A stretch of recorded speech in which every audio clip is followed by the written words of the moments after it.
¿Cómo están? Buenas noches. Un gusto saludarlo, especialmente, como decía Robinson, a aquellos que ya han regresado después de un largo periplo por tierras sureñas. ¿Ah? Estamos felices de poder tenerlos en esta noche. Antes de entrar de lleno a la lectura de la Biblia, que va a estar en el libro de Oseas, tengo buenas noticias, la verdad de las cosas. Quería comentarles que a partir del próximo viernes, con la ayuda de Dios, nos vamos a reunir en la iglesia de Avondale. Nos van a pasar una sala ahí, y ahí vamos a poder realizar nuestros servicios, y eso significa que van a incorporar esta actividad dentro del boletín de la iglesia. Y si eventualmente alguno de los de habla inglesa quiere unirse al grupo, puede hacerlo, pero bienvenido, pero vamos a hacerlo todo en castellano. También se puede traducir, ¿verdad? Que sufran, dicen por ahí.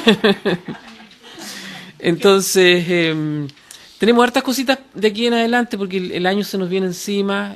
Vamos a hacer un corte en un momento determinado. Y bueno, ya vienen cosas para más adelante. Pero por ahora contarles que a partir del viernes nos vamos a juntar en Avondale, en la iglesia reformada de Avondale. Y ahí, bueno, yo espero mañana o el domingo, no sé cuándo exactamente, pero espero poder visitar la iglesia para ver dónde vamos a estar, en qué sala vamos a funcionar, y las llaves y todo eso, y conversar con el pastor. ¿Me convían un vaso de agua, por favor? Entonces, vamos a leer el profeta mayor o profeta menor. Menor por razones de ¿qué? Por su extensión, ¿verdad? Un profeta menor por su extensión.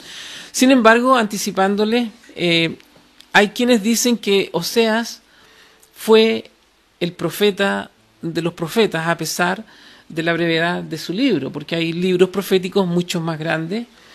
Gracias.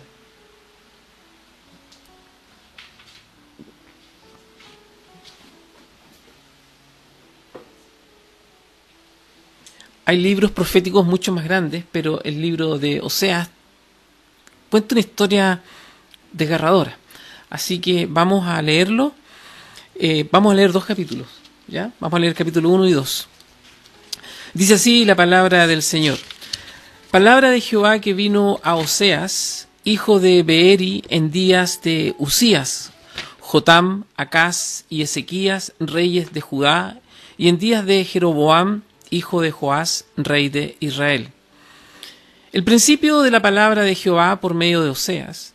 Dijo Jehová a Oseas: Ve, tómate una mujer fornicaria e hijos de fornicación, porque la tierra fornica apartándose de Jehová. Otras versiones dicen adúltera, o versiones más antiguas dicen una mujer ramera. Fue pues y tomó a Gomer, hija de Diblaim, la cual concibió y le dio a luz un hijo. Y le dijo Jehová: ponle por nombre Jezreel, porque de aquí a poco yo castigaré la casa de Jehú por causa de la sangre de Jezreel, y haré cesar el reino de la casa de Israel. Y en aquel día quebraré yo el arco de Israel en el valle de Jezreel. Concibió ella otra vez y dio a luz una hija, y le dijo Dios: ponle por nombre Lo-ruhama, porque no me compadeceré más de la casa de Israel, sino que los quitaré del todo. Mas de la casa de Judá tendré misericordia, y los salvaré por Jehová su Dios, y no los salvaré con arco, ni con espada, ni con batalla, ni con caballos, ni jinetes. Después de haber destetado a Lo-ruhama, concibió y dio a luz un hijo. Y dijo Dios: ponle por nombre Lo-ammi, porque vosotros no sois mi pueblo, ni yo seré vuestro Dios. Con todo, será el número de los hijos de Israel como la arena del mar, que no se puede medir ni contar. Y en el lugar en donde les fue dicho: vosotros no sois mi pueblo, les será dicho: sois hijos del Dios viviente.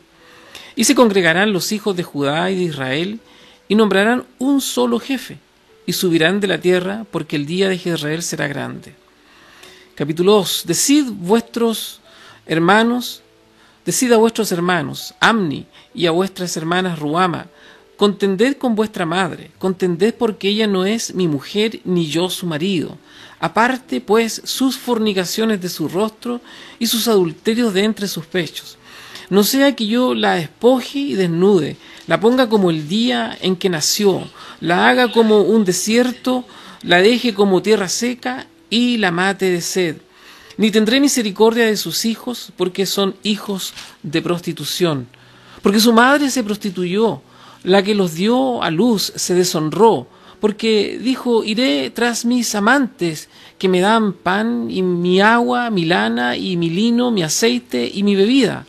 Por tanto, he aquí, yo rodearé de espinos su camino y la cercaré con seto, y no hallará sus caminos. Seguirá a sus amantes, y no los alcanzará, los buscará y no los hallará. Entonces dirá, iré y me volveré a mi primer marido, porque mejor me iba entonces que ahora. Y ella no reconoció que yo le daba el trigo, el vino y el aceite, y que le multipliqué la plata y el oro que ofrecían a Baal. Por tanto yo volveré y tomaré mi trigo a su tiempo y mi vino a su sazón, y quitaré mi lana y mi lino que había dado para cubrir su desnudez. Y ahora descubriré yo su locura delante de los ojos de sus amantes, y nadie la librará de mi mano.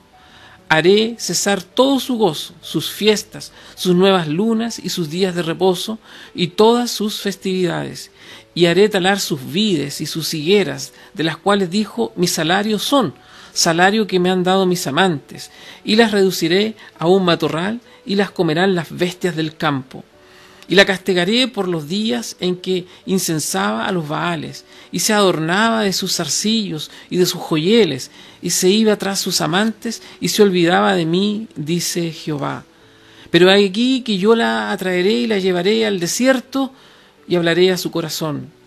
Y le daré sus viñas desde allí, y el valle de Acor por puerta de esperanza, y allí cantará como en los tiempos de su juventud, y como en el día de su vida, de su subida de la tierra de Egipto. En aquel tiempo, dice Jehová, me llamarás Ishi, y nunca más me llamarás Baali, porque quitaré de su boca los nombres de los Baales, y nunca más se mencionarán sus nombres. En aquel tiempo haré pacto con las bestias del campo, con las aves del cielo y con las serpientes de la tierra, y quitaré de la tierra arco y espada y guerra, y te haré dormir segura. Y te desposaré conmigo para siempre. Te desposaré conmigo en justicia, juicio, benignidad y misericordia. Y te desposaré conmigo en fidelidad, y conocerás a Jehová. En aquel tiempo responderé, dice Jehová, yo responderé a los cielos, y ellos responderán a la tierra. Y la tierra responderá al trigo, al vino y al aceite, y ellos responderán a Jezreel. Y la sembraré para mí en la tierra, y tendré misericordia de lo Ruama, y diré a lo Amní, tú eres pueblo mío, y él dirá, Dios mío. Vamos a orar. Padre, te damos gracias por la lectura de tu palabra, y ahora te rogamos, Señor, que abras nuestra mente y corazón para recibir tu consejo, tu enseñanza, tu corrección. Te alabamos y te bendecimos en el nombre de Jesús. Yo recuerdo que cuando leí por primera vez este libro, el libro de Oseas, yo la verdad quedé impactado, ¿no? Porque es de esas lecturas que te conmueven por un lado y por otro lado te estremecen, a tal punto que uno termina preguntándose, cuando recién es un lector novato, uno termina preguntándose por qué Dios incluye este relato tan fuerte, tan gráfico, con una lírica tan potente en su palabra. O sea, ¿cómo es posible que el Dios Santo le diga a un profeta, a su profeta, haz esto y esto y esto y tal cosa? Y la verdad que yo cuando lo leí quedé impactado, ¿no? ¿Verdad? Y, me sobrecogió de sobremanera este relato. Y recuerdo, toda vez que yo leo el libro de Oseas, toda vez que yo leo este relato, lo escucho en alguna predicación, recuerdo que en una oportunidad estábamos con unos amigos en la ciudad de Valparaíso, en la Plaza de la Victoria, y de pronto llegó una mujer que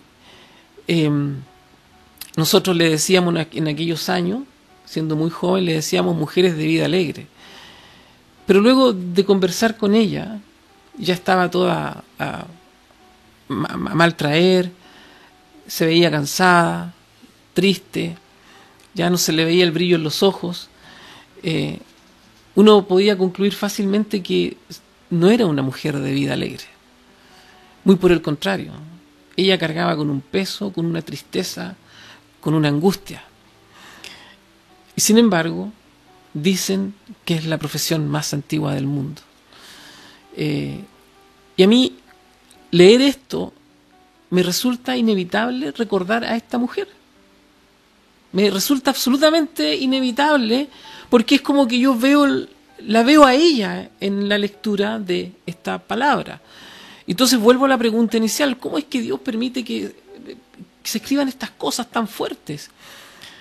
De pronto nosotros olvidamos que la Biblia no es solo la palabra de Dios en el sentido de que ésta nos muestra el camino hacia Dios. Nosotros nos olvidamos muchas veces, muchísimas veces, que la Biblia habla de nosotros. No solo habla del consejo de Dios, la Biblia no solo habla del plan de salvación, del arrepentimiento, de amor, de esperanza, de las virtudes, bondades, decretos de Dios. La Biblia también habla del ser humano. Por eso que la Biblia, cuando uno la lee, es como un espejo, porque uno se ve graficado en ella de una u otra forma. Y aquí nos encontramos con que Dios le habla al profeta Oseas. Es interesante notar que a través de este relato, los nombres y la gráfica que presenta son potentes. Tanto es así que el significado de la palabra o el nombre de Oseas significa, miren el contexto, escuchen, recuerden lo que leímos, significa el que trae salvación.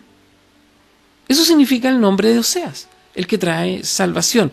El profeta Oseas profetizó alrededor del siglo VIII, por un espacio largo de tiempo.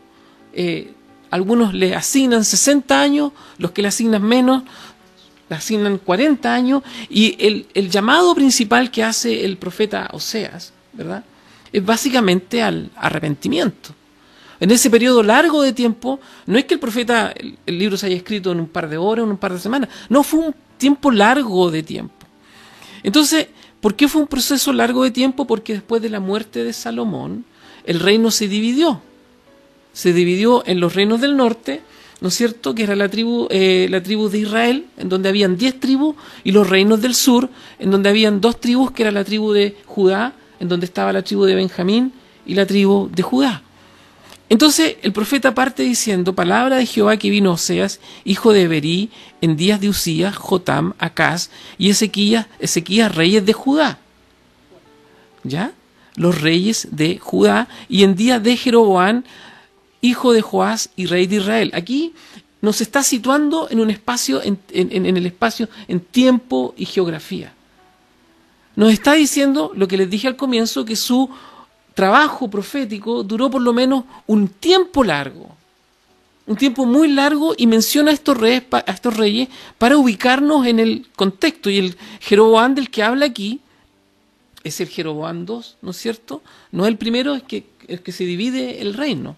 El reino, que era todo un grupo de tribus, ahora son 2 grupos, ¿verdad? El reino del norte, que es el reino de Israel, y el reino del sur, el reino donde está Judá y Benjamín. Los del norte, el reino de Israel, fueron bastante desobedientes a Dios. Los del sur fueron menos desobedientes, pero los del norte eran bastante porfiados, bastante contumaces, y por eso que el profeta nos cita, nos da este contexto del tiempo y el espacio en donde él se encuentra.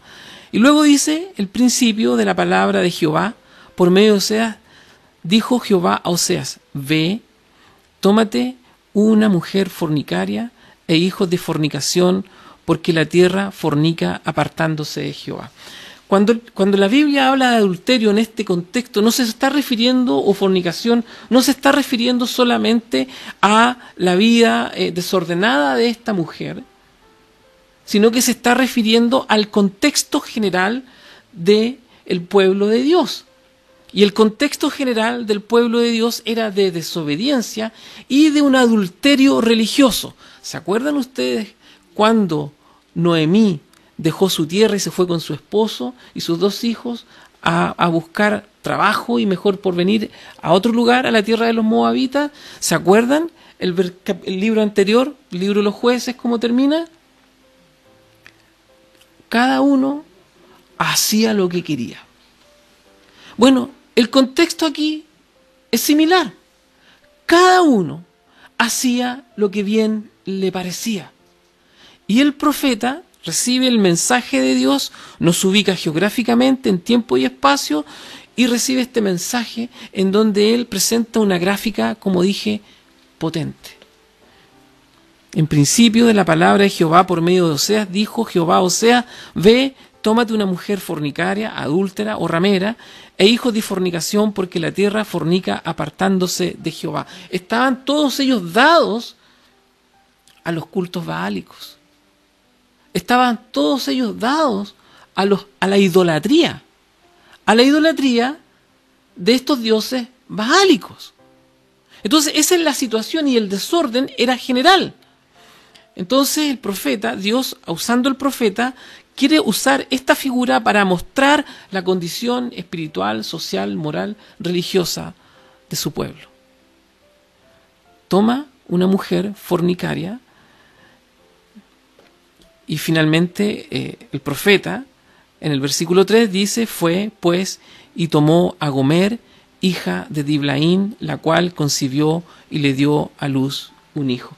Piensen ustedes ahora en la situación, la situación del profeta, porque aquí no hay un paréntesis, no hay un versículo que enlace al 2 con el 3, él simplemente obedeció. Era tal la degradación del pueblo de Dios que el profeta simplemente obedeció a la voz de Dios. Y fíjense ustedes que el nombre Gomer, por eso les dije que este libro es rico en figuras, es crudo, es potente en la lírica, en todo. El nombre Gomer significa terminado, rechazo. Y la mujer que el profeta había de tomar era una mujer que estaba golpeada por la vida. Era una mujer, imagínense las mujeres, los que somos de la ciudad de Valparaíso y conocemos los alrededores de la Plaza Echaurren, en la ciudad de Valparaíso, nosotros sabemos que las prostitutas que pululan en aquel lugar no son top class, no son mujeres que están golpeadas, son mujeres que están acabadas, que están tristes, están a mal traer. Es un mundo oscuro. Entonces el profeta va, versículo 2, y toma a Gomer, y Gomer significa terminado, rechazado, es decir, una mujer que ya no le queda mucho, probablemente de belleza física, probablemente de fuerza física, no le queda mucho de energía, de encanto, de seducción. Es una mujer maltratada que vivía una vida desordenada. Y le dijo Jehová: ponle por nombre Jezreel, porque aquí a poco yo castigaré a la casa de Jehú por causa de la sangre de Jezreel, y haré cesar el reino de Israel. Y en aquel día quebraré yo el arco de Israel en el valle de Jezreel. Concibió ella otra vez, y dio a luz una hija, y le dijo Dios: ponle por nombre Lo-ruhama, porque no me compadeceré más de la casa de Israel, del reino del norte. Estos que eran contumaces, porfiados, estos que desobedecían a Dios y que vivían amarrados al culto a Baal, el reino del norte, el reino de Israel, Dios los va a acabar. Va a cesar con ellos, porque si ustedes indagan en la historia, posteriormente vinieron los asirios, ¿verdad? Se los llevaron lejos y el reino del norte prácticamente fue absorbido por otros imperios, por otros reinos mucho más grandes. Entonces, y eso pasó en el 721, 722, por ahí antes de Cristo. El profeta lo que está diciéndoles aquí al reino del norte particularmente es su desobediencia, su egoísmo, el culto a Baal que ustedes tienen, ese adulterio, esa fornicación religiosa, espiritual que hacen, los va a llevar a la destrucción.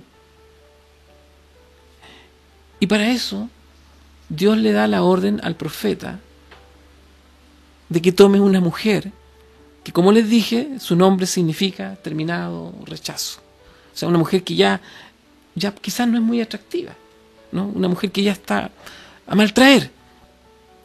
Y en aquel día quebraré yo el arco de Israel en el valle de Jezreel. Nuevamente, concibió ella otra vez y dio a luz una hija, y le dijo Dios, ya lo leí ese. Más la casa de Judá, ahora nos pasamos al reino del sur, que eran 2 tribus, la de tribu de Benjamín y Judá, dice, más a la casa de Judá tendré misericordia, y los salvaré por Jehová su Dios, y no los salvaré con arco, ni con espada, ni con batalla, ni con caballos, ni jinetes. Después de haber destetado a los Ruama, concibió y dio a luz un hijo. Si ustedes han leído con atención, se darán cuenta que aparentemente este hijo no era de él, del profeta. La primera sí, pero el segundo no, porque incluso el nombre que le da, después de haber destetado a los Ruama, concibió Dios un hijo, ponle por nombre Loammi, y significa, no eres mi pueblo. O sea, podemos decir que el profeta, además, obedeciendo a Dios, le está diciendo, ni siquiera eres mi linaje. Insisto, ¿se dan cuenta en la potencia de las figuras, en los nombres que están aquí escritos? Loammi, porque vosotros no sois mi pueblo, ni yo seré vuestro Dios. La descripción que hace el profeta en estos versículos que acabamos de leer, no solo es potente en el sentido de la figura, en el sentido de la literatura, de la lírica que presenta el significado de los nombres, sino que es potente en el sentido de lo que quiere mostrar. Y es la relación que tiene Dios con un pueblo desordenado, al cual le está diciendo sus actos tendrán consecuencias. Su forma de vivir, su idolatría, su adulterio, su fornicación espiritual, su religiosidad, que no representa lo que es el Dios de Israel, les pasará a la cuenta. Y así fue en el 721 cuando llegaron los asirios y se los llevaron. Pero en el versículo 10 se produce un cambio. Y el cambio es el siguiente. Con todo, será el número de los hijos de Israel como la arena del mar, que no se puede medir ni contar, y en el lugar en donde les fue dicho, vosotros no sois mi pueblo, les será dicho, sois hijos del Dios viviente. Y se congregarán los hijos de Judá y de Israel, y nombrarán un solo jefe, y subirán de la tierra, porque el día de Israel será grande. En estos 2 versículos hay un anuncio de promesa. Les está advirtiendo, los está llamando por medio de la figura del profeta y su esposa, les está describiendo su situación, su condición actual. Les está diciendo, ustedes están mal. Ustedes van mal por este camino. Su adulterio ya ha llegado hasta más arriba de los cielos. Su adulterio espiritual es grande. Su egoísmo es tremendo. Entonces, para graficar esto, le envía al profeta un mensaje. Este se casa con una mujer adúltera y después de que describe todo esto, les da un mensaje de esperanza. Ahora, yo quiero que piensen en lo siguiente, que es la figura que a mí más me ha llamado la atención desde que leí este libro por primera vez. Cuando un hombre, en tiempos del profeta, o incluso hoy día, cuando un hombre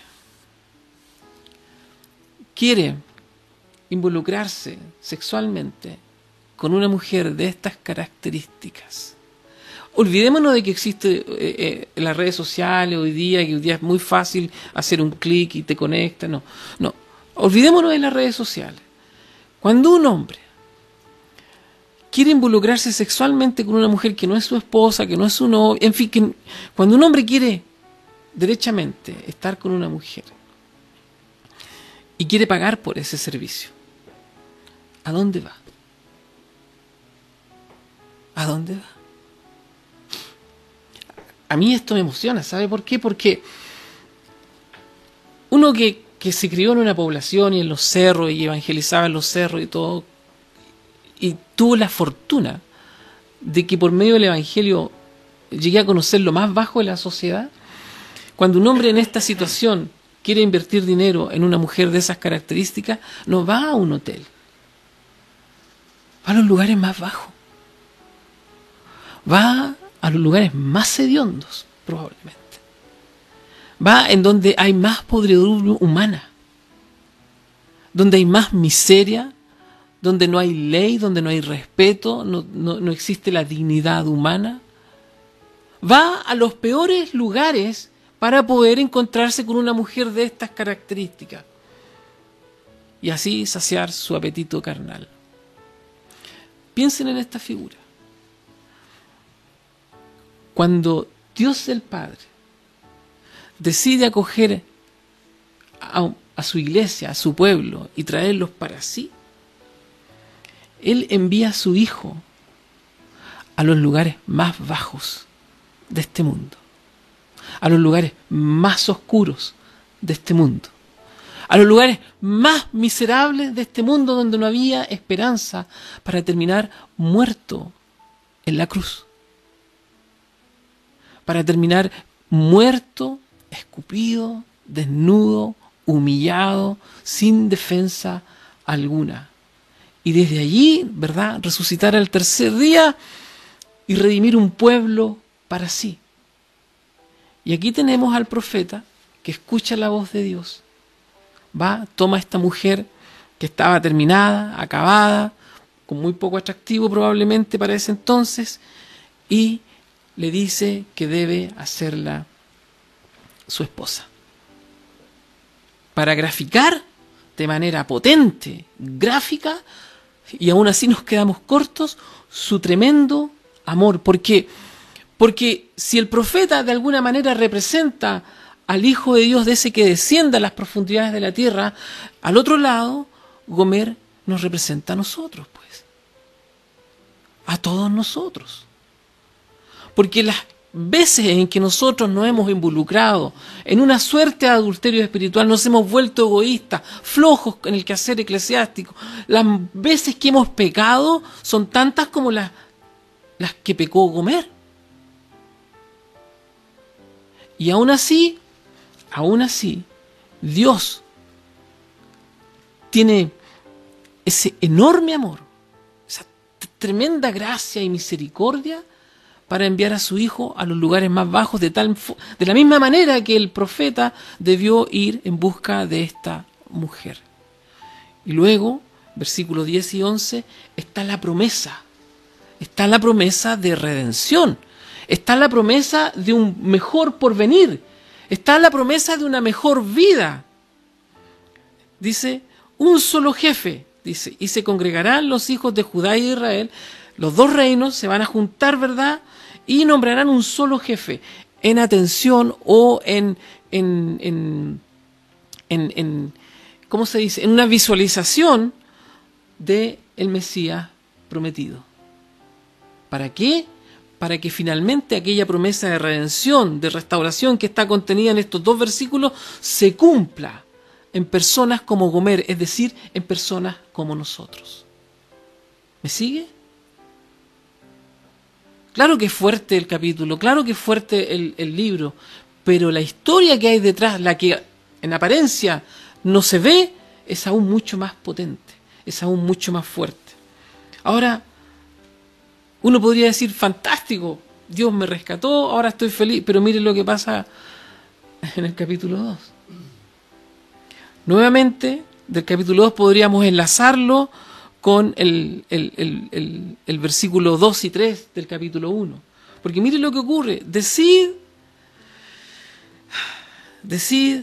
a vuestros hermanos Amní y a vuestras hermanas Ruama, contended con vuestra madre, contended, porque ella no es mi mujer ni yo su marido, aparte pues sus fornicaciones de su rostro y sus adulterios de entre sus pechos, no sea que yo la despoje y desnude, la ponga como el día en que nació, la haga como un desierto, la deje como tierra seca y la mate de sed. Ni tendré misericordia de sus hijos, porque son hijos de prostitución, porque su madre se prostituyó, la que los dio a luz se deshonró, porque dijo, iré tras mis amantes, que me dan mi pan y mi agua, mi lana y mi lino, mi aceite y mi bebida.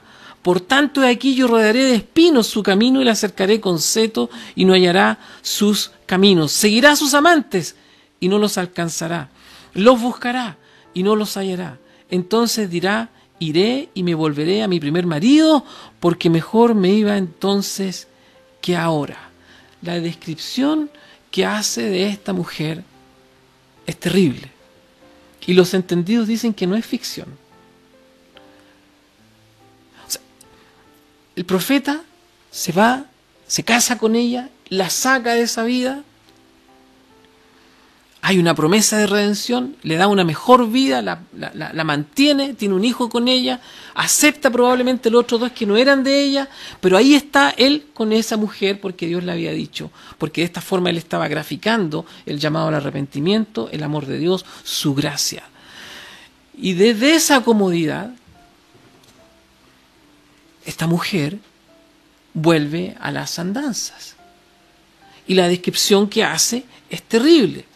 Y lo que es peor, no lo aclara, pero ella pensaba que todo lo que ella tenía era porque se lo daban sus amantes, las personas con las que ella estaba.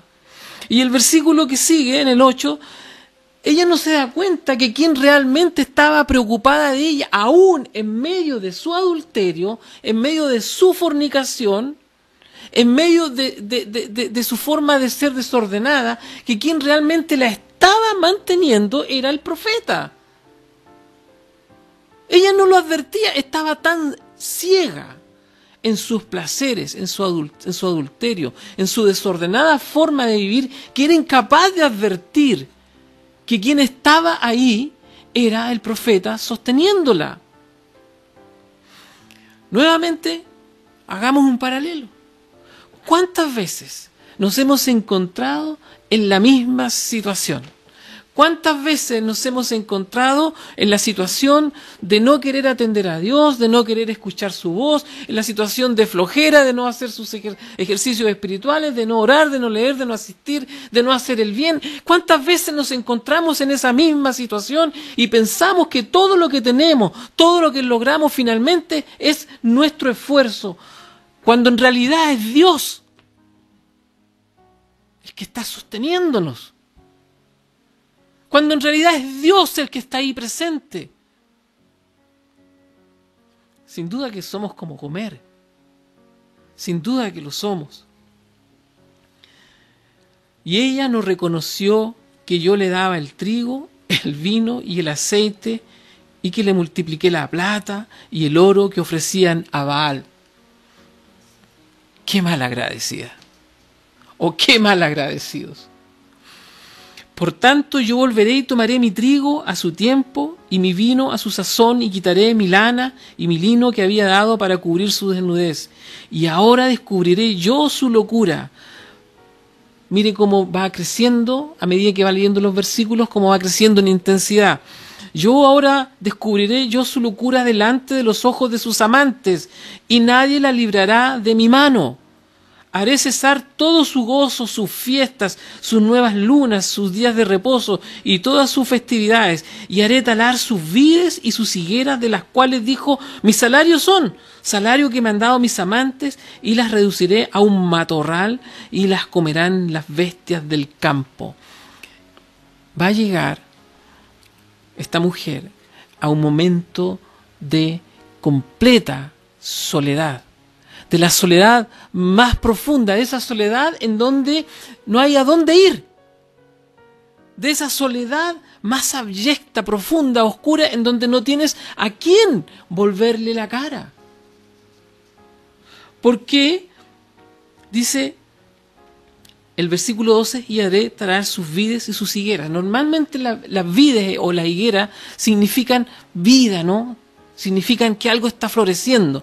Bueno, en el caso de esta mujer, Gomer, todo lo que la hacía deseable, todo lo que la hacía atractiva, todo lo que la hacía una mujer interesante, ya no está. Ya no está. Ahora está sola. Ahora está sola, completamente sola, no está. Se fue la fuerza física, se fue la fuerza de la juventud, el vigor de la juventud, se fue la belleza, ya no está. Y en esa condición de soledad, en esa condición de frustración, en esa condición en donde fue golpeada, donde fue abusada, en donde ella por su propia cuenta por su propia voluntad, decide dejar la comodidad, la protección, el cuidado que le daba el profeta para ir en pos de sus amantes, sin saber que era Dios o el mismo profeta que estaba ahí sosteniéndola, cuando ella ya no tiene a nadie, cuando ya está sola, cuando no hay amigos, cuando no hay plata, cuando no hay belleza física. Mire lo que dice el versículo 14.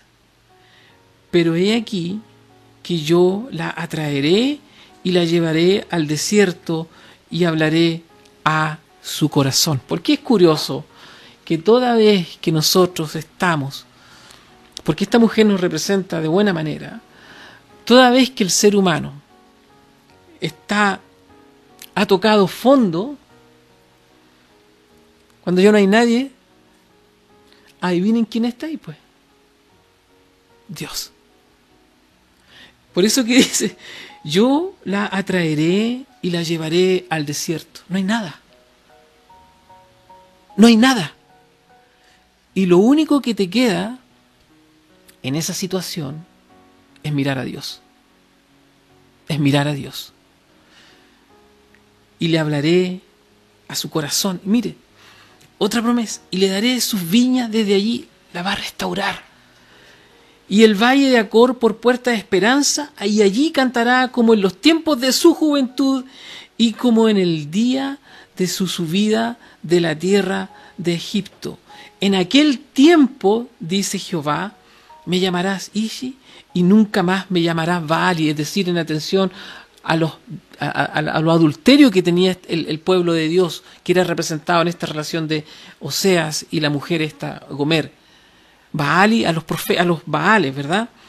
Porque quitaré de su boca los nombres de los Baales y nunca más se mencionarán sus nombres.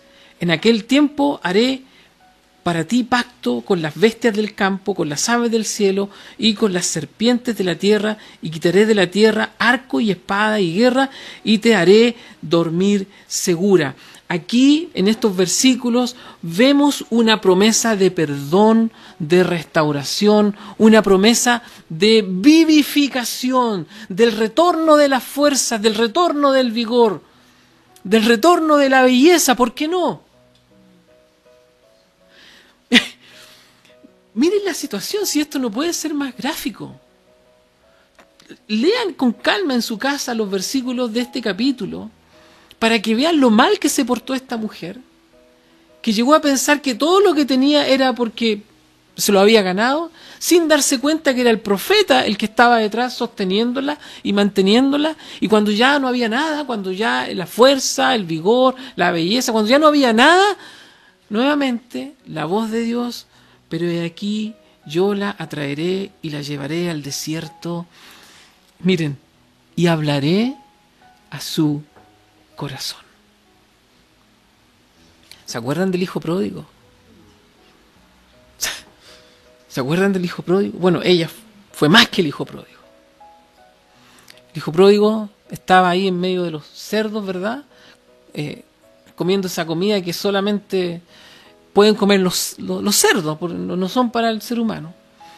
Y allí dice, en la casa de mi padre, voy a parafrasear, había comida, había techo, había abrigo. Y mire, yo aquí, botado, me levantaré e iré a mi padre, le pediré perdón. Es increíble, pero cuando uno está en estas situaciones complejas, difíciles, es cuando se puede ver en magnitud, casi a cara descubierta, el poder, el amor y la misericordia de Dios.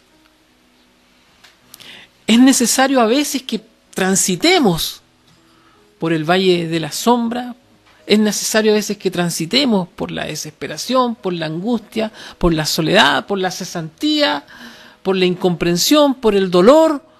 Es necesario que transitemos por estas situaciones a veces para que en medio de ese dolor, para que en medio de esa oscuridad que de pronto se inunda el alma, podamos alzar los ojos al cielo y ver a Dios en plenitud. Y ver cuán grande es Dios. Cuán grande es su amor y su misericordia, que aún en medio de nuestra desobediencia, su mano está ahí para protegernos. Versículo 19. Y te desposaré conmigo, es decir, afirmaré mi pacto contigo para siempre. Te desposaré conmigo en justicia, en juicio, en benignidad y misericordia. Justicia, es decir, en rectitud conforme a la ley, en la forma correcta del actuar de Dios. En juicio, es decir, en esas cosas que solo Dios puede evaluar en el corazón humano, ¿verdad? En juicio. Y luego dice, y te desposaré conmigo en fidelidad y conocerás a Jehová.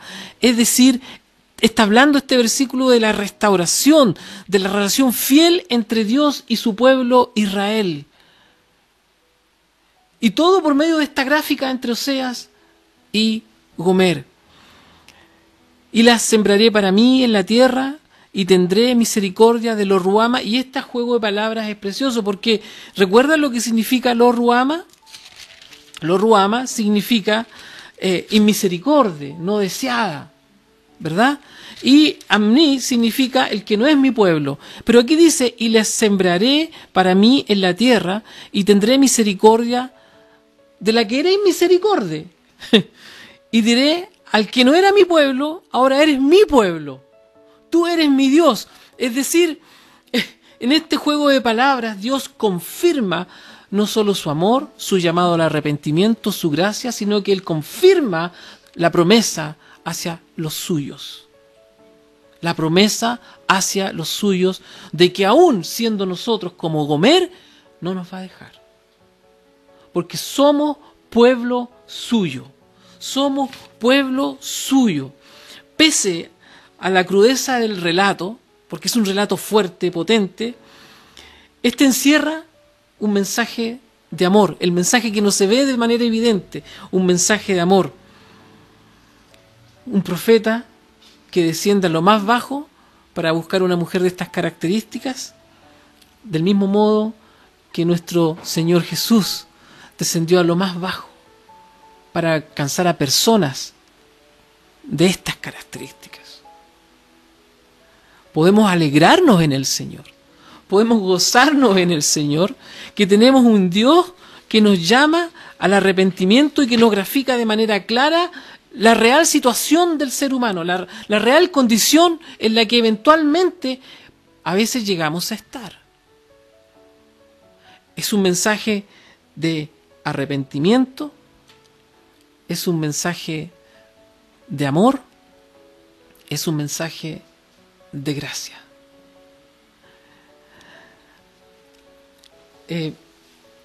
Yo no sé, pero a mí este libro me encanta. No sé ustedes, pero yo lo encuentro maravilloso. Por eso que el nombre del profeta es tan gráfico también. El profeta, o el nombre del profeta, significa el que trae salvación. Y en esta noche, Dios quiere que disfrutemos de esa salvación, recordando bien nuestro lugar en el concierto de la creación, recordando bien la grandeza y el poder de Dios, que es capaz de venirnos a buscar a los lugares más oscuros, más siniestros, llenos de tinieblas, donde hay más pecado, para desde allí rescatarnos y afirmar su pacto, su promesa, y hacernos su pueblo. Y la sembraré para mí en la tierra, y tendré misericordia de la inmisericordia, de la que no tenía, y le diré a lo Ammi, tú eres pueblo mío, y él dirá, Dios mío. Les invito en esta noche a decirle al Señor, Dios mío. Amén. Que el Señor nos bendiga.